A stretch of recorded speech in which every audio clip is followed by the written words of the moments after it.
All right, guys, we got to talk a little bit about the Blue Bloods because they rolled today.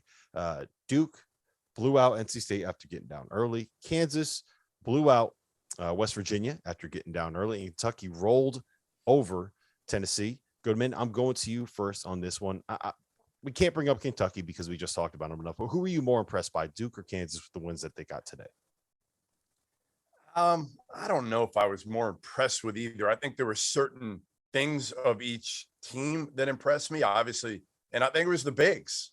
I think when you look at it, you look at the bigs on both teams and say to yourself, all right, Kansas desperately needs David McCormick. So I think that was more important. David McCormick and Jalen Wilson, both having big games, that's more important to me than anything that happened for Duke. I know Mark Williams is capable of those games. I also know that the wealth is spread on that Duke team. Trevor Keels played better today. That was a good sign. Passed the ball, made some threes. He's had a rough go since really the Champions Classic to some extent. But to me, David McCormick is the absolute key for Kansas. Think about this. Last year, the first 10 games of the year, he averaged 9.5 points a game. The rest of the year, he averaged 15.5. This year, he was at 8 points a game before today.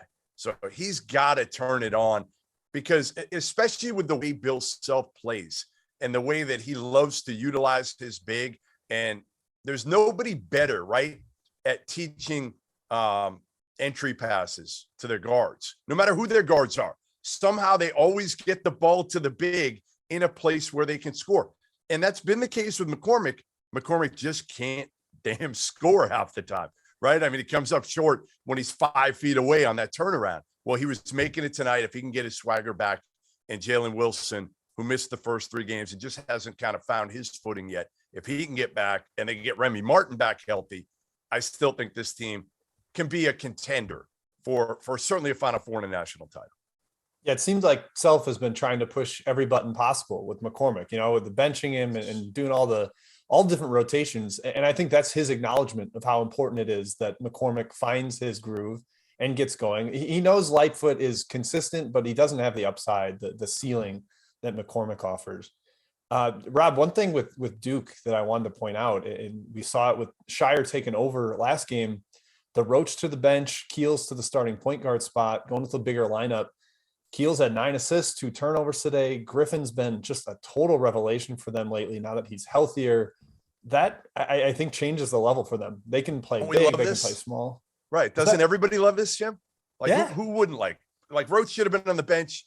No disrespect to him, but Roach belongs as your backup point guard. That he's great as that. He is.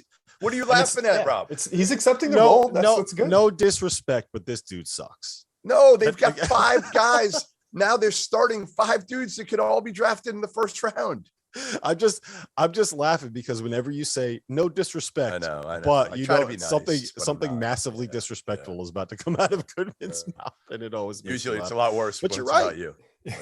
You're right though, because it creates another threat. Like, I don't think that you need a natural point guard on the floor when you have guys that can pass like Wendell Moore and that can pass like Paolo Banchero and that can create like Trevor Keels, right? Like, you have 3 different guys that can initiate something in the half court. You don't have to have a possession point guard out there.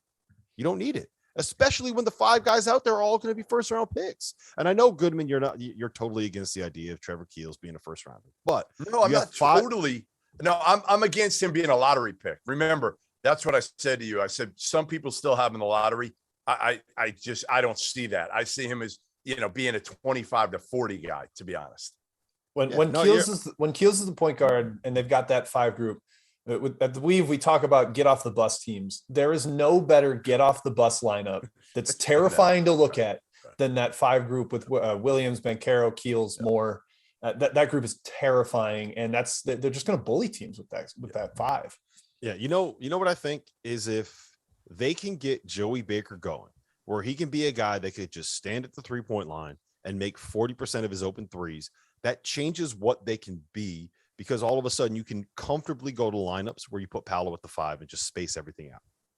If Joey Baker can be a 40% guy and get you 10, 12, 14 minutes, just kind of giving, AJ Griffin a rest here and giving Wendell Moore a rest there. Like, I think that changes what their ceiling could end up being this year. And I think that he ends up being kind of a difference maker. Oddly enough, Joey Baker is the guy that we're talking about with this Duke team. But I do Theo wanna John too. I think Theo John's very important too, coming off the bench, giving him physicality. He was great early in the season, and then he kind of disappeared. He had a good game today. Yeah, he needed it. Mark, did you see this coming with Mark Williams? Did you know that he was going to be this kind of a rim protector? Yeah, I mean, I think we knew he was going to be good, but I don't think we knew he was going to be this dominant, especially Jim at the beginning of last year when we didn't see him. Remember, like a year ago, they weren't winning, and Case still wasn't playing him until I felt like it was almost like this time of year, late January. My buddy Matt at the Weave is a Duke fan, and he was screaming like, play Mark Williams, play Mark Williams. He was all about the breakout coming in this year. And he was terrific in that game against Gonzaga here in Vegas. He was awesome shutting down Timmy there. That was kind of like the coming out party. But then 8 blocks today against an NC State team that loves to slash. Like, he just took away the rim from a team that needs to score there. And if he can do that consistently, like, I don't know what you do against the Blue Devils. Yeah, I think it's an interesting comparison with Auburn and Duke because they've both kind of taken a step forward because of the breakouts of these sophomore guys. And I think that is an example of why college basketball is so balanced this year. In years where you don't have to worry about the isolation of the COVID and having a weird freshman season, I don't know if we get Mark Williams and Walker Kessler back. I think those are two guys that really kind of had the advantage of being able to come back for another year, and all of a sudden we see how good those two dudes are. Jim, I'm putting you on the spot. You got to pick one, Mark Williams or Walker Kessler right now. Who you got? I'm going Kessler. He's just got a little more offensive skill to him.